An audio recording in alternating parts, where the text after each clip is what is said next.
The field hospital floated in silence above the ruined colony. From the outside, it looked like a giant metal cube, circling the burning world below. Inside, the air smelled of blood, smoke, and antiseptic. The sound of medical scanners and distant alarms filled the corridors. Medic Daniel Cross moved quickly through the ward, his boots echoing against the steel floor. He had worked 3 shifts without rest. His uniform was stained and his hands were trembling from exhaustion. But there was no time to stop. Humans were brought in every hour, soldiers, civilians, sometimes even officers. Daniel's duty was simple: treat the wounded, follow protocol, obey orders. And the first rule of the protocol was clear: no treatment for alien civilians. The war between humans and the Zorath Empire had lasted for years. Commanders feared that healing aliens would mean betrayal. Any medic caught helping an enemy lifeform faced trial in prison. Daniel had signed his name under that rule when he joined the medical corps. He had repeated it to himself 1,000 times. And yet tonight, as the doors of the emergency bay slammed open, that rule felt like a knife pressing against his chest. 2 soldiers pushed a floating stretcher inside. On it lay a small figure covered in ash and dirt. Daniel's eyes widened. It was not a human child. It was an alien girl. Her skin was pale blue, marked with glowing veins. Her hair shimmered like silver under the harsh hospital lights. She was no older than 12. Her leg was gone below the knee, torn away in some explosion. Blood soaked the sheets, dripping onto the floor. The girl's breathing was shallow, her eyes half closed. The soldiers dropped the stretcher and turned to leave. "Wait," Daniel said, his voice breaking. "She's dying." "Not our problem," one soldier replied coldly. "Protocol. Alien civilians are not to be treated. Let her die." The doors hissed shut behind them, leaving Daniel alone with the girl. For a long moment, he stood frozen. His training screamed inside his head, "Do nothing. Call security. Log the case." But his heart refused to obey. He looked at the girl's face, too young, too fragile. She tried to whisper something, but only a weak sound escaped her lips. Daniel swallowed hard. His hand shook as he checked her pulse. It was fading fast. She had minutes, maybe less. He thought of the countless times he had followed orders, the times he had stepped aside while alien children bled to death outside the gates. He had told himself it was necessary. He had told himself he had no choice. But now with this child before him, something inside snapped. "No," he whispered. "Not this time." His heart raced. He quickly pulled the stretcher deeper into the ward, behind a row of tall supply shelves where cameras could not see. He closed the curtain around them. His chest burned with fear. If anyone walked in, if anyone reported him, his career would be over. He might even be executed for treason. But he could not walk away. Daniel grabbed a med scanner and ran it over the girl's body. Broken ribs, internal bleeding. The stump of her leg was infected, the wound torn open and raw. Without help, she would be gone in minutes. He had one chance and only one. His mind raced through possibilities. There was no way to regrow her limb here, but he remembered the prototype equipment stored in the restricted section. A synthetic leg made for human soldiers, half forgotten because it was too expensive for mass production. It was not designed for alien biology, but it might work. The girl coughed weakly and Daniel felt his resolve harden. He worked quickly, his hands steady now with purpose. He cleaned the wound, sealed her ribs, and injected a stabilizer to keep her breathing. Sweat ran down his forehead as he whispered, "Stay with me, just stay with me." Every beep of the scanner felt like thunder in his ears. Every shadow outside the curtain made his heart pound with fear. The girl opened her eyes once, looking at him with strange glowing pupils. For a moment, Daniel saw no alien, no enemy. He saw only a child, terrified and in pain. And in that moment, he knew he had already crossed the line. The rules of war no longer mattered. The orders of his commanders no longer mattered. All that mattered was saving her. Daniel glanced at the sealed door to the restricted section. He knew what he had to do. If he was caught, he would lose everything. But if he did nothing, she would lose her life. The choice was no longer a choice. With one last look at the dying girl, Daniel whispered to himself, "I'll save you, no matter what." And with that, he stepped into the shadows of the ward, his mind set on breaking the unbreakable rule. The story of the medic who defied protocol had begun. Daniel's heart was still racing when he slipped out from behind the curtain, The ward was quiet for now, but quiet never lasted long here. The hospital floated above a burning world. Every hour, new ships arrived with more broken bodies. Any moment, someone could walk in and see the alien child hidden in his corner. He forced himself to stay calm. Panic would get him killed. The restricted section was locked with a biometric scanner. Only senior officers were supposed to access it. Daniel was not an officer. But after years of service, he had learned things. He had repaired scanners, patched wires, and bypassed locks when equipment failed. He knew how to cheat the system. He moved quickly, his eyes scanning the hall. Empty. The cameras hummed softly above. He pressed his hand to the panel, then slipped a small device from his pocket, a tool he wasn't supposed to have. Sparks flickered, the screen glitched, and the door clicked open. Inside, the air was colder. Rows of crates and sealed cabinets lined the walls. Experimental drugs. Advanced prosthetics. Machines too expensive for the front lines. Daniel's gaze landed on what he needed. A black case marked synthetic limb, human compatible. He dragged the heavy case to the floor and snapped it open. Inside lay a gleaming leg of silver and carbon fiber, its joints smooth as polished glass. Tiny lights blinked along the frame. It was a masterpiece of technology, built to replace a soldier's limb in hours, strong enough to crush steel. But it was not meant for an alien child. Daniel's breath caught. Could her body accept it? Would it kill her instead of saving her? There was no time to know. The choice was cruel, but the choice was clear. Without it, she would die. With it, she might live. He carried the case back to the hidden corner where the girl lay. Her breathing was weaker now, each inhale shallow like a whisper. The blood had soaked through the bandages he had wrapped earlier. She did not have long. "Hold on," he murmured, his voice low but steady. "I'm here." He set up the portable surgical unit. Its lights glowed faint blue, casting long shadows across his tired face. His hands shook only once, then grew steady as steel. This was what he was trained for. Not war, not politics, but saving lives. He sterilized the wound again, cutting away the ruined tissue with careful precision. The girl moaned faintly, but she was too weak to resist. Daniel worked faster, sealing vessels, stopping the bleeding. He glanced at the curtain every few seconds, terrified of footsteps, terrified of discovery. Minutes stretched like hours.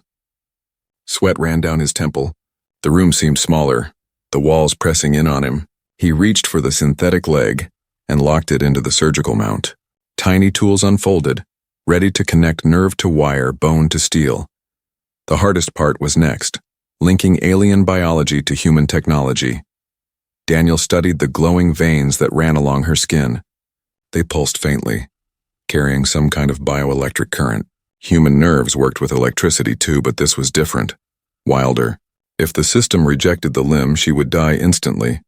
He whispered to himself. It has to work. The first connection sparked. The surgical mount hissed. Lights flickered. The girl's body jerked, her eyes fluttering open in pain. Daniel pressed a stabilizer to her neck, calming her system. The second connection locked in. Then the third. His heart pounded with every beep of the monitor. He adjusted the calibration, rewired the current flow, forced the human-made system to accept alien signals. For a moment, the lights on the synthetic leg blinked red. Failure. Daniel's stomach twisted. If anyone walked in now, he would be ruined, and the girl would still die. No, he whispered. He adjusted the settings again, refusing to quit. Come on. Come on. The leg blinked green. The bioelectric current flowed. The monitor beeped steady. Daniel almost laughed with relief, but he forced himself to stay silent. He completed the final connections, sealed the skin around the joint, and ran a scan. Her vitals were rising. Her breathing was stronger. For the first time since she had been wheeled in, hope filled the air. But hope was fragile. The curtain swayed suddenly. Daniel froze, his hands still on the girl's body. A shadow passed across the floor.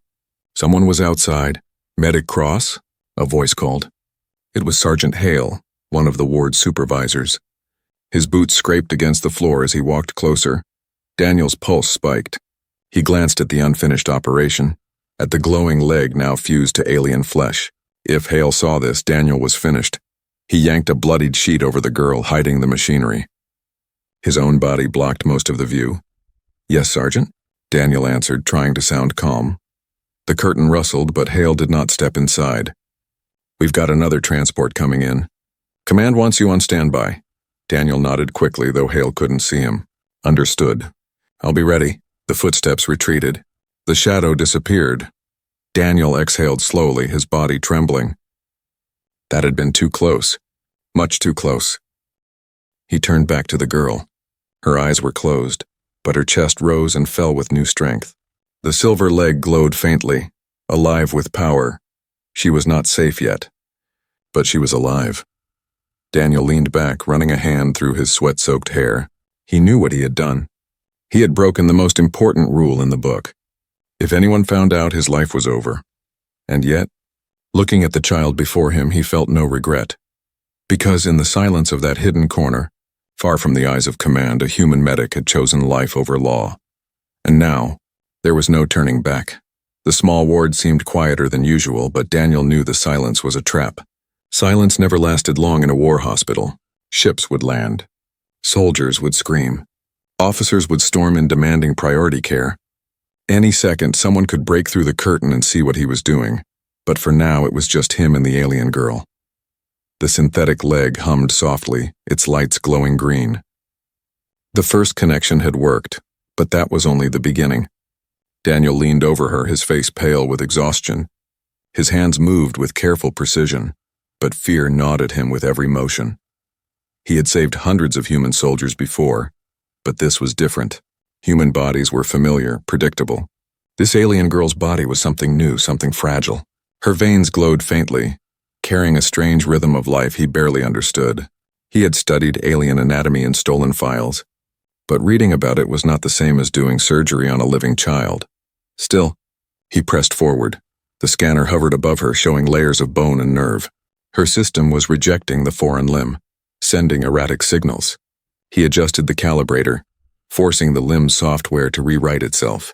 Every second counted. Every error could kill her. Stay with me, he whispered. Don't give up. The girl twitched, her fingers curling weakly against the sheets. Her eyes flickered open for just a moment. Her gaze met his, those glowing pupils locking on him as though she could see straight into his fear. Then her eyes closed again and her breathing grew faint. Daniel's pulse raced. He checked the monitor. Her heart rate was dropping. No, no, no. He reached for the injector, pressing a stimulant into her neck. The monitor beeped once, then steadied. Relief washed through him, but it was thin, fragile, like ice under his feet. Sweat dripped from his brow. His back ached, but he didn't stop. He guided each connection, bone to steel, nerve to wire. The synthetic limb was heavy, built for battle, and the girl was small, her body shaking with the effort of survival. The more he worked, the more he realized how impossible this was, but he could not stop. The curtain shifted suddenly, and Daniel's heart nearly leapt out of his chest. He froze, scalpel in hand, listening. A pair of boots passed by. The sound of voices filled the hallway. He heard laughter, then the heavy slam of a door. Not here. Not yet. He exhaled slowly, his hands trembling as he turned back to the girl. The next stage was the riskiest, linking the nervous system. If the alien's body rejected the neural bridge, she would die instantly from shock. Daniel adjusted the wires, muttering under his breath like a prayer. Come on, you can do this. You're stronger than this war. Stronger than all of us. The monitor beeped faster. Her pulse climbed, but her breathing grew uneven. The connection fought him, sparks of energy crackling across the interface. For one terrifying second, the lights on the synthetic limb blinked red. Daniel's chest tightened. He thought of ripping it out, starting over. But there was no time. He leaned closer, his voice steady despite the fear burning inside him. You're not alone. I'm here. Just one more connection. Just hold on. He pressed the final node into place. The monitor screamed with a long beep, and then steadied into a strong rhythm. The lights on the synthetic leg shifted from red to steady green. The limb flexed faintly as if alive. Daniel sagged back, his body shaking. It had worked. Against every rule, against every warning, it had worked. The girl stirred, her fingers twitching. Her chest rose and fell with stronger breaths. Slowly, her eyelids lifted, and those glowing pupils looked at him again. For the first time, her lips moved, forming a sound. Her voice was soft, broken, but clear enough to understand. Why? Daniel blinked. He hadn't expected her to speak, not so soon. Because you deserve to live, he answered quietly. His throat felt tight. That's reason enough. Her eyes lingered on him for a moment longer before closing again. Sleep took her, but this time it was not the sleep of death. It was rest. Daniel leaned back in his chair, exhaustion pressing down on him like a weight. He knew this was only the beginning. If anyone discovered her here, everything would collapse. The hospital was full of cameras, full of eyes ready to report him. But looking at her now, breathing alive, he felt no regret. Then, a sharp noise cut through the silence, the blare of an incoming transport. The floor trembled slightly as a new wave of wounded soldiers arrived. The ward would soon be full of voices, chaos, and command officers checking every room. Daniel's stomach turned. He glanced at the curtain, then at the alien girl resting under the blanket. He had minutes, maybe seconds, to decide what to do next. He wiped the sweat from his forehead and whispered to himself, "One problem solved, and now 10 more waiting." The operation was over, but the real battle was only beginning. The operation was done, but Daniel's nerves refused to settle. He sat on the metal stool, staring at the girl beneath the thin blanket. The synthetic leg glowed faintly under the fabric, humming like a quiet engine. She was alive, yes, but alive meant nothing if someone walked in and saw her. Every rule he had sworn to follow was broken. One glimpse, one careless mistake, and his career, his freedom, maybe even his life, would be over. The hospital around him was no safe place. It was a fortress of rules and watchful eyes. Cameras blinked in corners. Officers prowled the halls. Soldiers whispered, traded rumors, and suspected everyone. In war, trust was a rare thing, and mercy even rarer. Daniel pulled the curtain tight, then sat still, listening. Outside, footsteps echoed. 2 voices spoke low but sharp. Another transport just docked. 50 wounded. We don't have enough staff. Half of them will die waiting. The voices faded as the soldiers moved down the corridor, but the weight of their words pressed into Daniel's chest. More bodies were coming. More chaos. More eyes searching every corner. The alien girl stirred, her breath catching in her throat. Daniel leaned forward quickly, pressing a finger to his lips. "Shh. Quiet now," he whispered. "You have to stay still." Her eyes opened slightly, glowing softly in the dim light. She didn't speak, but her gaze followed him, full of fear and confusion. Daniel could see the question there, "Why are you helping me?" But there was no time to answer. A sudden knock rattled the frame of the curtain. Daniel froze, his blood running cold. "Cross," a voice called. It was Sergeant Hale again, the supervisor. His tone was sharp, impatient. "You in there?" Daniel swallowed hard. "Yes, Sergeant." There was silence for a second, then the sound of boots stepping closer. The curtain swayed. Daniel's pulse hammered against his ribs. If Hale pulled it back, everything was finished. "What's taking you so long?" Hale asked. Daniel forced calm into his voice. "Cleaning equipment, sir. I'll be ready when the transport arrives." The silence stretched. Daniel's hand slid to the edge of the blanket, ready to yank it tighter, ready to cover the glowing limb if Hale stepped inside.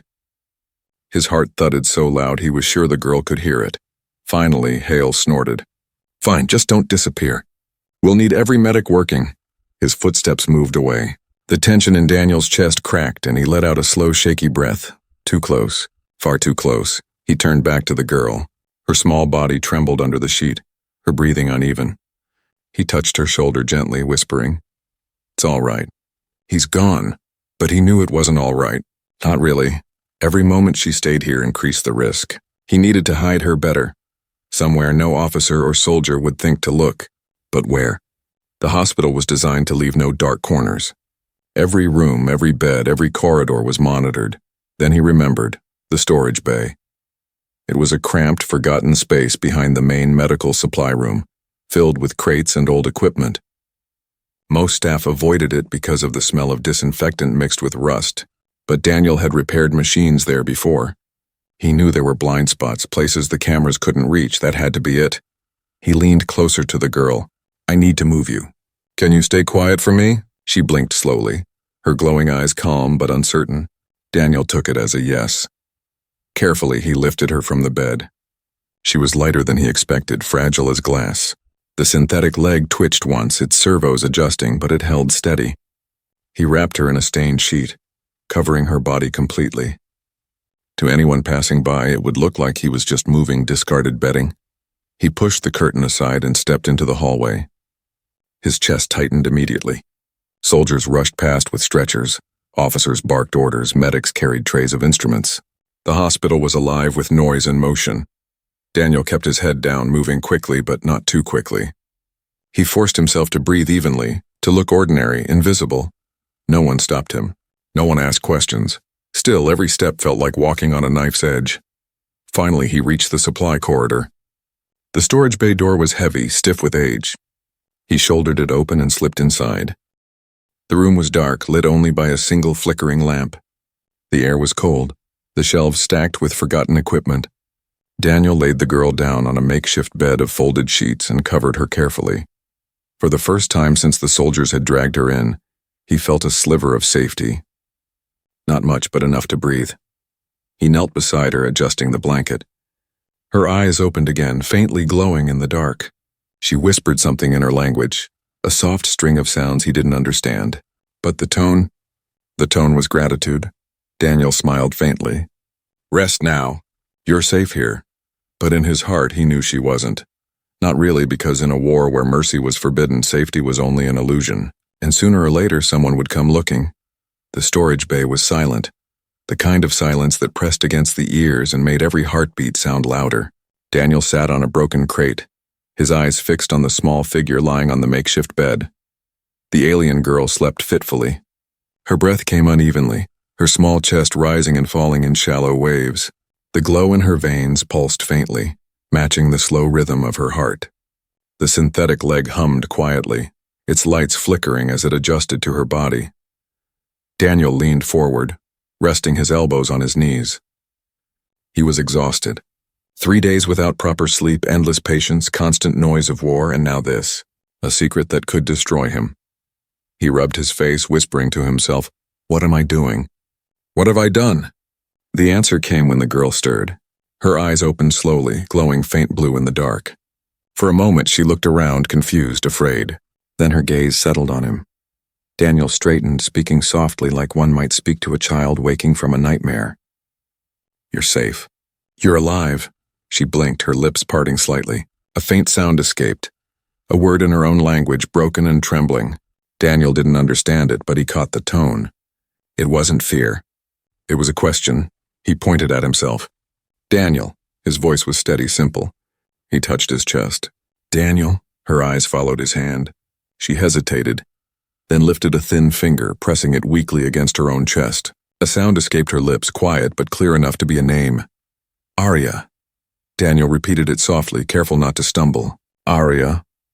Her eyes softened, and for the first time since he had seen her, there was no terror in her face. Only recognition. They sat in silence for a while, just watching each other. The war outside the walls felt distant, muffled. For a moment it was only them, two people from different worlds bound by circumstance. Arya shifted slightly, wincing as pain flickered across her face. Daniel leaned forward quickly. "Don't move too much. Your body is still healing." He gestured at the leg under the sheet. "This will take time." Her gaze followed his hand. Slowly she pulled the sheet aside, revealing the silver limb. It gleamed in the dim light, mechanical joints whirring softly as it adjusted. She stared at it, her glowing eyes wide. Her hand trembled as she reached down to touch it. For a second, Daniel worried she would panic, reject it, scream. But instead, her small fingers brushed the metal softly, like she was touching something sacred. She whispered something again, her voice barely audible. Daniel wished he could understand her words, but he didn't need translation for the look on her face. It was awe. It was hope. She looked back at him, her lips trembling. Then slowly she whispered in broken human speech, "Why, help?" The words struck him harder than any officer's shout, harder than any battlefield sound. He sat there, searching for the right answer. "Because," he said finally, his voice low and steady, "you deserve to live. No matter what the rules say." She blinked, and for a moment her eyes shone brighter, like a tiny spark of light had been lit inside her. Arya shifted again, trying to sit up. Daniel moved quickly, steadying her with one hand. She was so light it felt like holding air. She leaned against him, her head resting weakly against his arm. Daniel froze, then slowly relaxed. It had been years since he had felt something like this, a simple trust freely given. Soldiers trusted him because they had no choice. Officers trusted him because protocol demanded it. But this child, she trusted him because he had chosen her life over his own safety. It humbled him. It frightened him. And yet it warmed something in his chest he thought had died long ago. He whispered again, "Rest. You're safe here." Her breathing slowed, steady against his arm.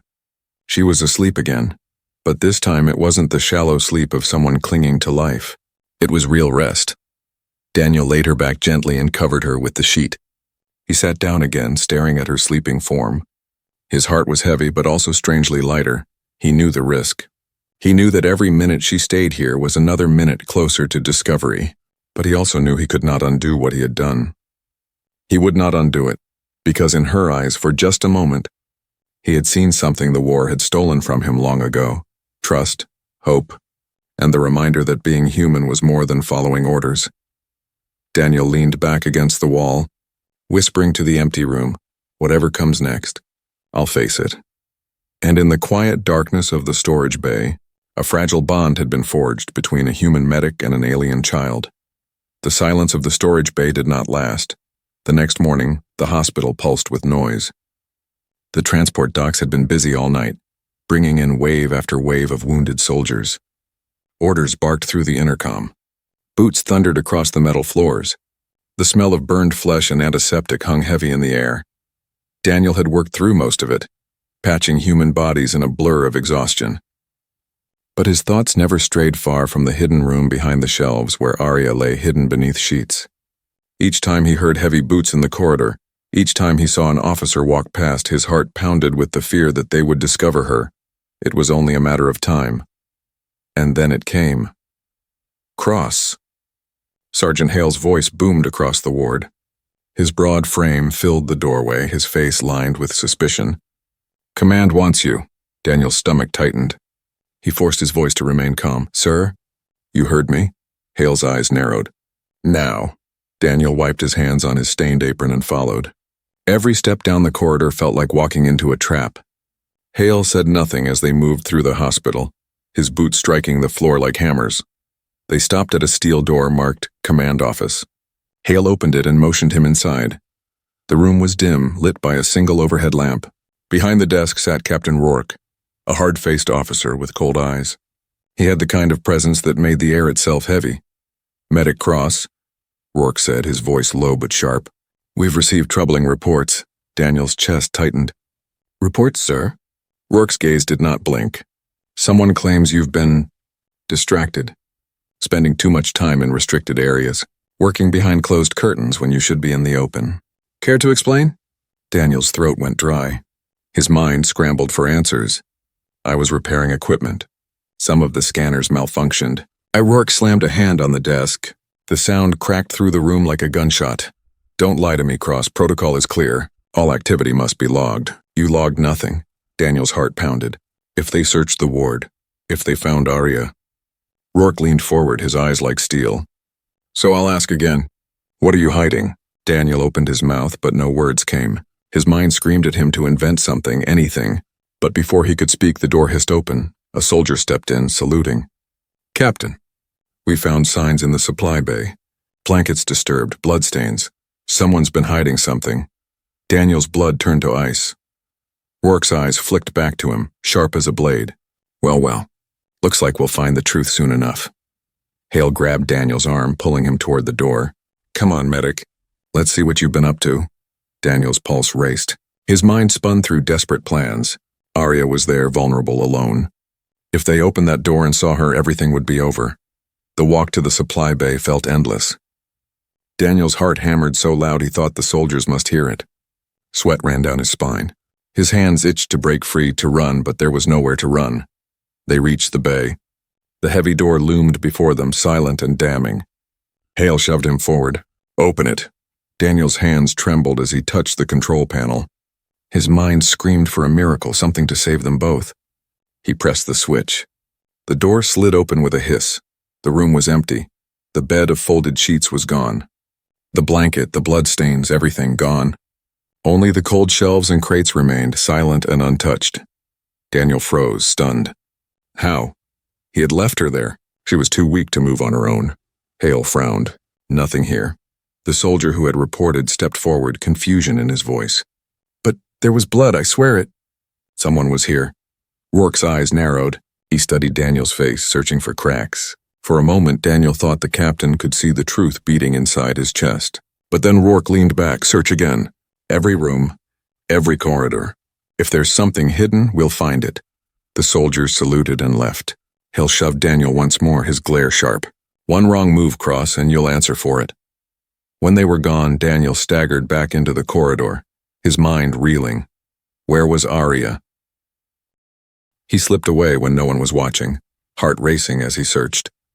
His steps carried him not to the supply bay, but to a narrow maintenance shaft behind the storage crates. A place only engineers ever touched. He pulled the panel open and peered inside. And there she was. Arya lay curled in the shadows, her glowing eyes half open. Someone, or perhaps she herself, had dragged her into the hidden shaft. The bloodstains were still on the floor where she had been moved. The blanket wrapped tightly around her small frame. Relief surged through Daniel like fire. She was safe for now. But it had been too close.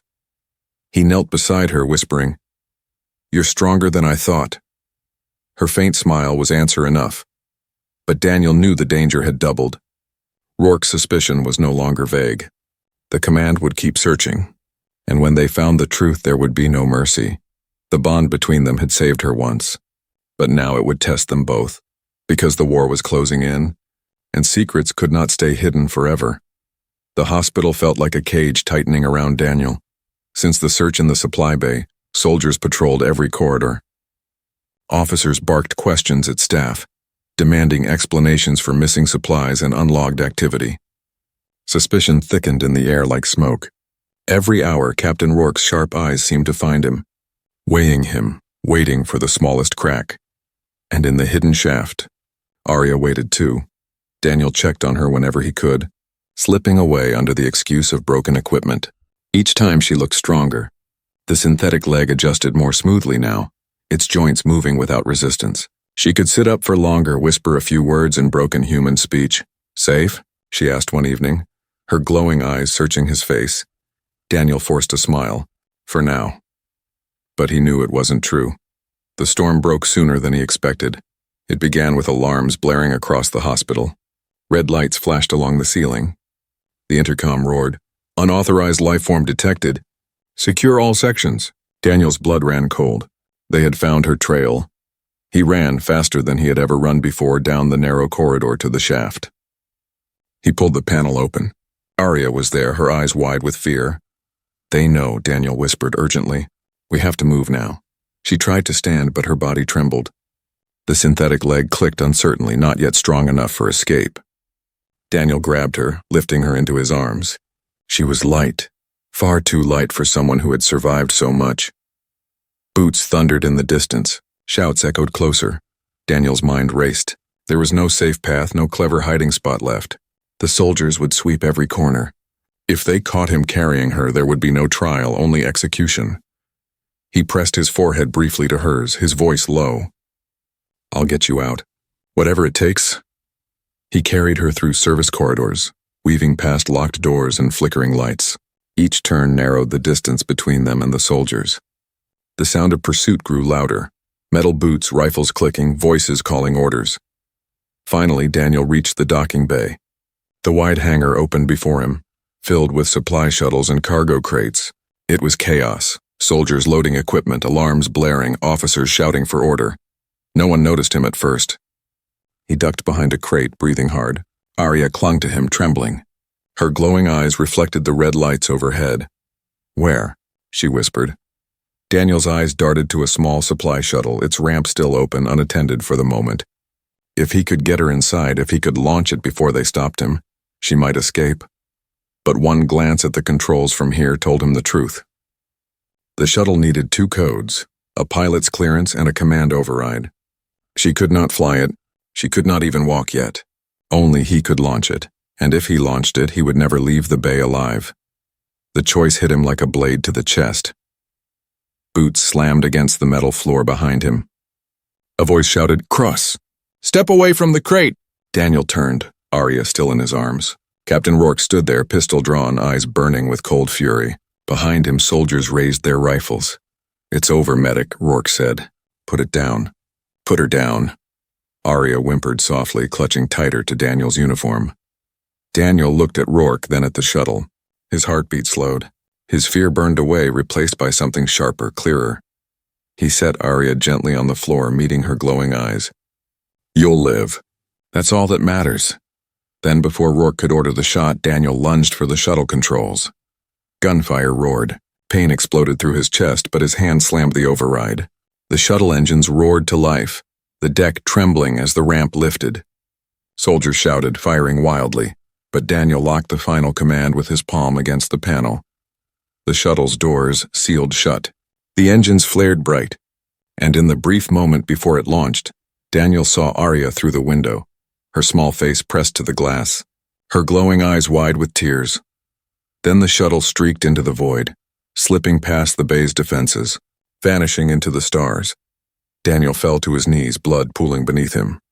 Rourke approached slowly, pistol still in hand, his voice low with bitter anger. "You've doomed yourself for nothing."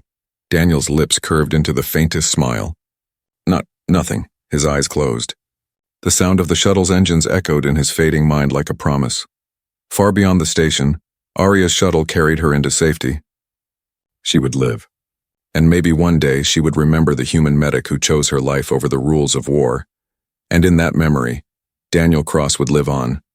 Proof that sometimes being human meant defying everything.